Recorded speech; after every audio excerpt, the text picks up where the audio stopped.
Since the thermocouple wire is mechanically fastened at this point, I wanted to take some of the wire and then put a wire tie to a location that would allow this to be stable, and this would never move, so this mechanical fastening would never be strained. Part above can move, but it really doesn't need to, so just to keep it nice and stable. These thermocouple wires are polarized, which means that one is negative and one is positive, so we'll have to make sure that we get the red side on the negative side of the or the negative terminal and the yellow on the positive terminal. So we'll take the red, connect it to negative, and yellow connected to positive. So now we're going to connect the resistor wires, which are the this is for the heater, the power resistors, to create the heat.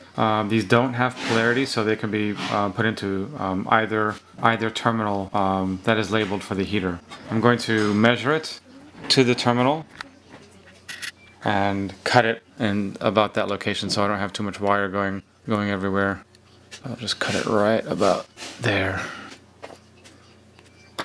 There was too much thermocouple wire coming out here. I had it in a spool, and what I did is I shortened it, and this is okay to do. So what I did is I took a couple heat shrinks. I got color of red and green, which is something different than red.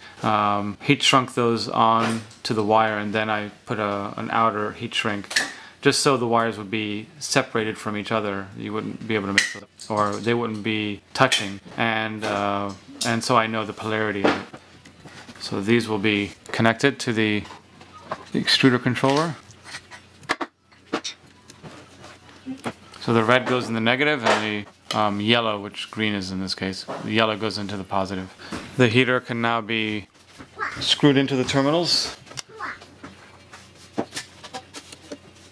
Okay, and the last one.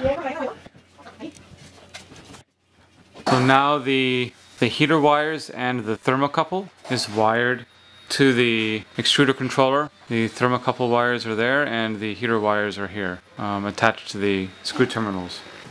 We're now ready to connect the stepping motor driver, the signal wires, from the motherboard. But these wires need to be separated from the higher voltage and higher current wires, so it's going to have to be, it cannot get close to like these types of wires here, which come from the motor, which activate the coils within the motor. So what I'm thinking about doing is taking the wire and taking it to maybe this point, and then it'll go back. Since there are a couple wires that need to be taken to the motherboard, including the stepping motor signal wire and the RS485 wire, or the cable, those wires can be bundled up. It can be mounted to or tied to this location and then tied to this location. As long as it's a good bow, it should be fine, and then run down to the motherboard on this side.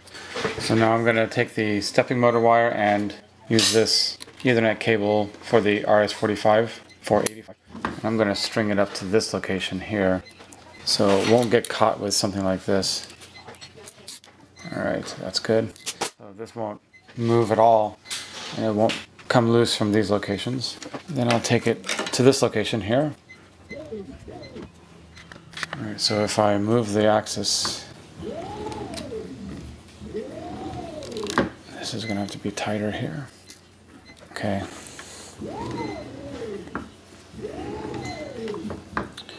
And when I raise this, it's going to need a little bit more slack.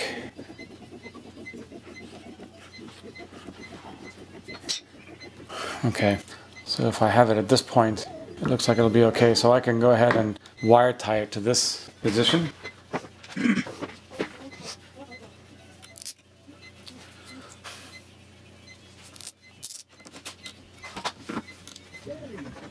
Okay, now bring it down.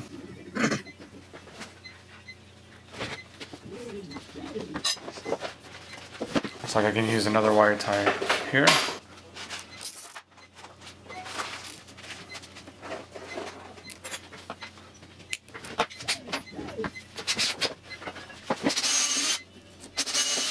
You can also consider using a conduit as well as these wire ties to keep these together.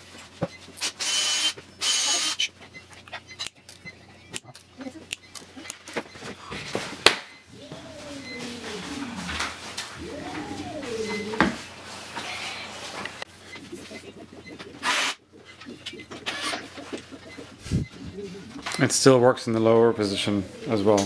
We'll go ahead and use the same wire tie as we used in the prior stepping motors.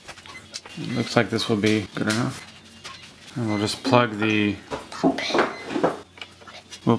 into the 485. I'll just use this one here. And we'll add a connector for the stepping motor driver. Okay, so I'm putting on the connector for the stepping motor driver for the extruder. And then plug it into the A axis. We still have a little bit of slack, which is good. So we've put the extruder stepping motor driver on the A axis. We have the 485 RS485 cable plugged in. It's routed through this wire tie that will be tightened later, and then up to this point here. So it'll give enough slack for all of the motion with the machine and going up and down. Now the stepping motor for the extruder is wired to the stepping motor driver.